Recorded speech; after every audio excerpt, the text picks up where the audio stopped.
Welcome back to our channel, friends. I'm deeply grateful to share this moment with you again. Today, we are diving into one of the most important yet often misunderstood aspects of spiritual practice. Have you ever asked yourself, why, despite treading so many sutras, chanting countless mantras, and listening to hours of Dharma talks, do I still suffer? Why do anxiety, anger, or depression continue to trouble me?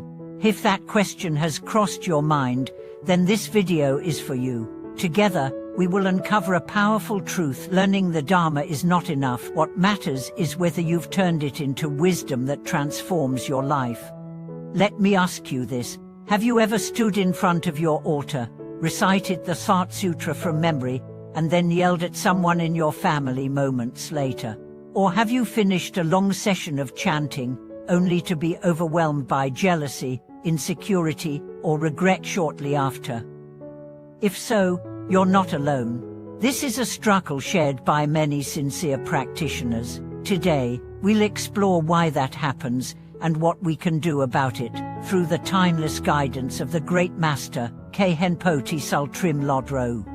Khenpo once said something piercingly honest. If you study and study, but never apply it, then your learning is like a servant who knows the treasures of the master's house, but owns none of them. This metaphor cuts through our illusions. We think that being able to recite texts or discuss doctrine makes us wise. But real wisdom isn't what you know, it's how you live. Think about that. What is the use of reciting the Diamond Sutra if, when your friend gets praised and you don't, envy flares in your heart? What's the use of understanding the law of karma if, when someone wrongs you, revenge rises faster than compassion? You see, true Dharma practice isn't about performance. It's about transformation. And that transformation doesn't come from reading more. It comes from using what you've read. Take, for instance, the concept of impermanence.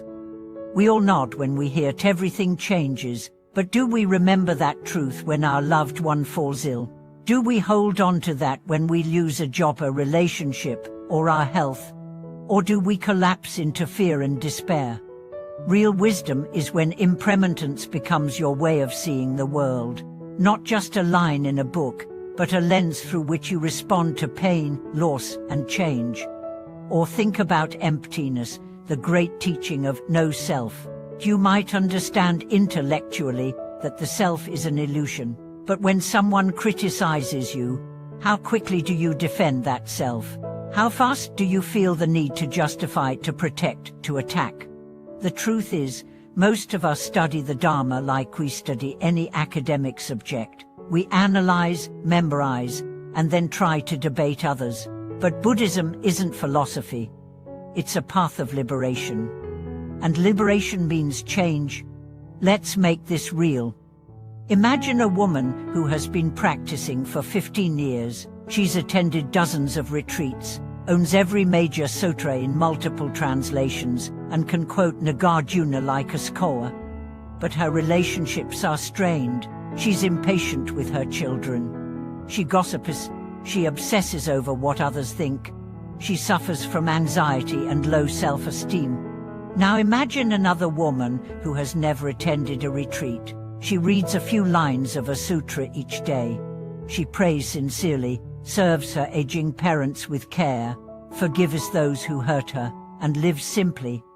She radiates kindness. She sleeps peacefully. She has less knowledge but more wisdom. Which one is more enlightened? You already know the answer. So how do we move from theory to wisdom? Khenpo gives us a clear path. Begin by applying the Dharma immediately to your daily life. Don't wait for a perfect moment. Use what you know now. If you understand the concept of cause and effect, let it guide your speech. Think before you speak. Know that every word is a seed. Speak with care. If you understand the nature of suffering, don't just quote the Four Noble Truths. When someone annoys you, ask, what pain are they carrying? Can I respond with compassion instead of anger? And if you know that attachment brings suffering, Then when you find yourself obsessed with outcomes, be it money, love, or recognition, pause. Ask yourself, what am I clinging to? And what would it feel like to let go? These questions are the real practices. Dharma isn't just in monasteries. It's in the grocery store, when someone cuts you in line. It's in your home, when your partner forgets something important.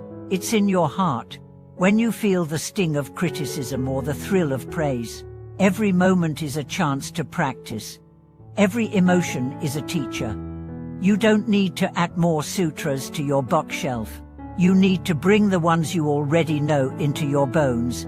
So how do we begin? Start with small reflections.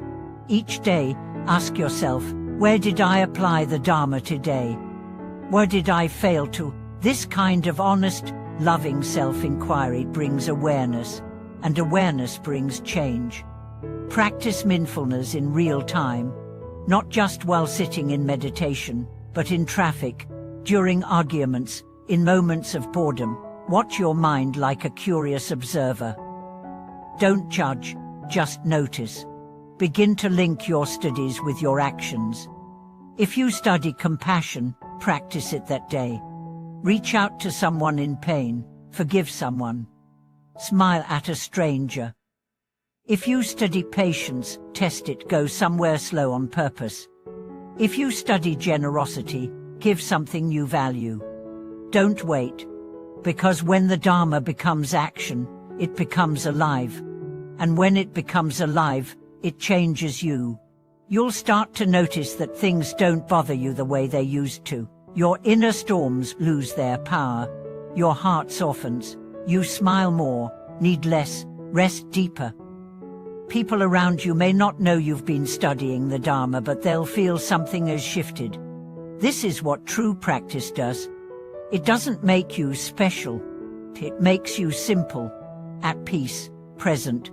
Kehen Potisal Trim Lodro often says that the best practice is the one you actually use, and not the most exotic or complex or ancient, but the one that touches your life. Ow. So let's stop chasing more and go deeper instead. You may not master the Abhidharma. You may never visit Bodh Gaya. But if you become a little kinder each day, a little more aware, a little more honest, that's the real path. The greatest teachings are always simple. The Buddha didn't say, go learn everything. He said, stop causing harm, do good, purify the mind. Let's take those words to heart. Live the Dharma, don't just learn it. And soon, wisdom will arise not from books, but from your own life. Thank you so much for being here today. If this video touched you, if it reminded you of something important, if it inspired you to bring more presence into your day, I'd love to hear your thoughts. What's one teaching that changed your life? What helps you turn theory into action? Please share in the comments. And if you found value in this video, subscribe to the channel, like, and hit the bell icon so you'll always be connected to this growing community of mindful seekers. Until next time, may your path be clear, your heart be open, and your wisdom ever deepening. Thank you for watching this video.